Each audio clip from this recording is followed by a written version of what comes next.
भाई घनश्याम लोधी जी को जिताने के लिए जो ये चुनाव चल रहा है, मैं धन्यवाद देना चाहता हूं आप सबका।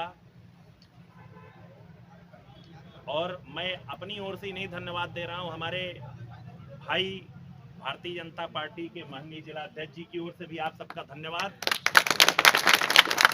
और मुझे बहुत लंबी बात नहीं कहनी है, बस मुझे 3 चीजें आपसे कहनी है। उत्तर प्रदेश में पहला हमने विधायक अंसारी बिरादरी से जिता करके भेजा। उस समय किसी ने माना नहीं था, तमाम प्रकार की अफवाहें चल रही थी, तमाम प्रकार की बातें थी, लेकिन ये आप सबकी मेहनत और प्रधानमंत्री श्री नरेंद्र मोदी जी के नेतृत्व वाली सरकार, माननीय मुख्यमंत्री श्री योगी आदित्यनाथ जी के नेतृत्व वाली जो सरकार ने जिस प्रकार से निष्पक्ष तरीके से सबको सरकारी सुविधाओं को, सरकारी योजनाओं की सुविधाओं को। देखिए, पहले तो माननीय प्रधानमंत्री जी और माननीय मुख्यमंत्री जी के नेतृत्व वाली जो डबल इंजन की सरकार है, उसने इतने सारे जनहित के कार्य किए हैं, कोई लड़ाई में हमारे सामने है ही नहीं। और पहले राउंड की 8 की 8 सीटें हम जीतने जा रहे हैं। क्या फार्मूला अपनाया? निश्चित तौर पे फार्मूला आपसे कोई चीज़ छुपी नहीं है।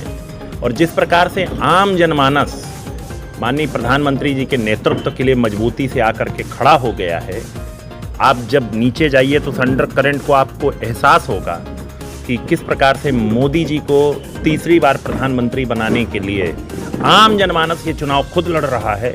तो मैं तो सिर्फ इतना कहूँगा, अब की बार 400 पार।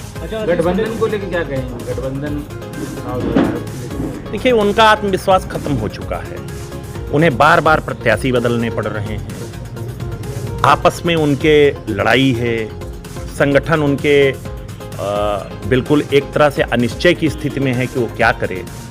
ऐसी स्थिति में आप चुनाव क्या लड़ेंगे जब आप बिल्कुल एक ऐसी स्थिति में खड़े हैं कि आपके चारों तरफ अंधेरा है।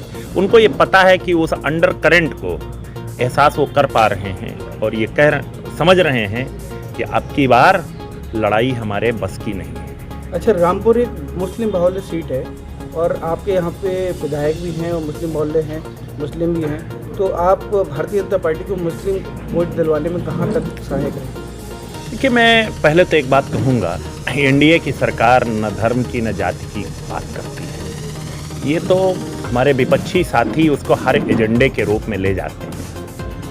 हमारा इस मामले में बिल्कुल स्पष्टता के साथ कहना है कि एनडीए का पहला विधायक रामपुर ने जिता करके दिया था, वो भी विपरीत परिस्थितियों में। आप ही लोग कहते थे कि पार पाना बड़ा मुश्किल है, और मैं उस समय आपके सामने रूबरू होकर के कहा था कि अब की बार हम रामपुर का इतिहास बदल देंगे।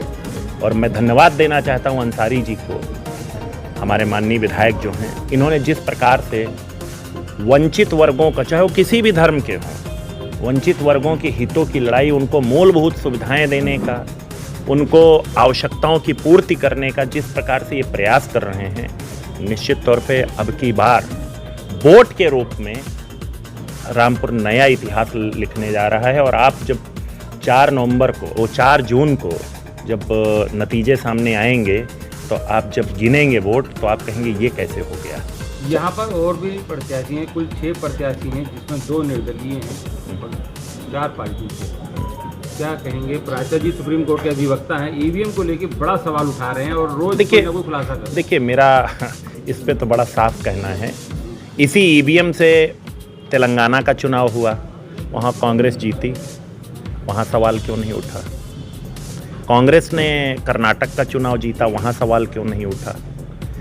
तो ईवीएम उनके दिमाग में बैठ गया है, वो नीचे, उनके पैरों के नीचे से ज़मीन खिसक चुकी है, जनता उनसे भाग रही, वहाँ उनका ध्यान नहीं जा रहा है, और वो ध्यान अपनी कमजोरियों को छुपाने के लिए तमाम प्रकार के बहाने बना रहे हैं। अच्छा, जिस तरीके से रामपुर आजम खाना गढ़ रहा है, लेकिन अभी भी वोटर बड़ा खामोश है, क्या कहें? देखिए, किसी का गढ़वड़ नहीं है। जब आप जनता की सेवा करते हैं तो जनता आपका गढ़ बना देती है। अब जब सेवा से विमुख हो जाते हैं और सिर्फ लॉलीपॉप देते हैं, तो कोई गड़बड़ बसता नहीं है। आशीष पटेल जी, भाजपा 400 पार कह रही है इस बार, कितनी उम्मीद लग रही है? देखिए, एनडीए 400 पार, और एनडीए 400 पार होने जा रहा है, इसमें आपको भ्रम नहीं होना चाहिए। मैंने फिर कहा एनडीए 400 पार, सब लोग मिलजुल करके लड़ रहे हैं। देखिए, रामपुर में आपने और भारतीय जनता पार्टी ने मिलके आजम खां के किले को नस्तनाबूद कर दिया है। आजम खां इस समय जेल में है, तो अब आगे क्या रहेगा? अब आजम खां, मैंने आपसे थोड़ी देर पहले एक बात कही, जो प्रतिद्वंद सामने आ रहा है उसमें आप क्या कहेंगे? देखिए, मेरा तो बड़ा स्पष्ट मत है, यहाँ पर गढ़ किसी का नहीं होता है, और आज के इस लोकतंत्र में राजा वही होता है जो जनता की सेवा करके उसके दिल में अपनी जगह बना लेता है। अब तो शफीक जी के सामने एक अवसर है, हाँ, कि अपनी सेवा से ये गढ़ क्या, दुर्ग क्या, महलों को नेस्तनाबूद कर दें। मैं बस यही कहूँगा। एक पार्टी के प्रत्याशी नदवी साहब वो चुनाव मैदान में, मौलाना नदवी साहब चुनाव मैदान में हैं, क्या कहेंगे? आज हेलीकॉप्टर का टिकट आया। देखिए, मैं उनका सम्मान करता हूँ और उनका है, लेकिन वो यहाँ से जिस प्रकार से वो चुनाव लड़ने आए हैं हवाई जहाज़ से, वो हवाई जहाज़ का चुनाव नहीं है। यहाँ पर जनता के बीच रह करके, उनके विषयों को सुन करके, उनकी समस्याओं को हल करके चुनाव लड़ना पड़ेगा, और ये वोट के नतीजे से आपको 4 जून को अपने आप पता चल जाएगा। पटेल साहब, विधानसभा स्वाद टांडा में एक नारा है विधायक जी के लिए, एक अकेला सब पर भारी, विधायक शफीक अहमद अंसारी, क्या कहेंगे इस नारे? मैं इतना कहूँगा, ये तो आपने छोटा नारा बनाया है। मैंने अभी थोड़ी देर पहले कहा आपसे कि इनके ऊपर निर्भर है कि ये गढ़, गढ़ी और महलों को ध्वस्त कैसे करते हैं।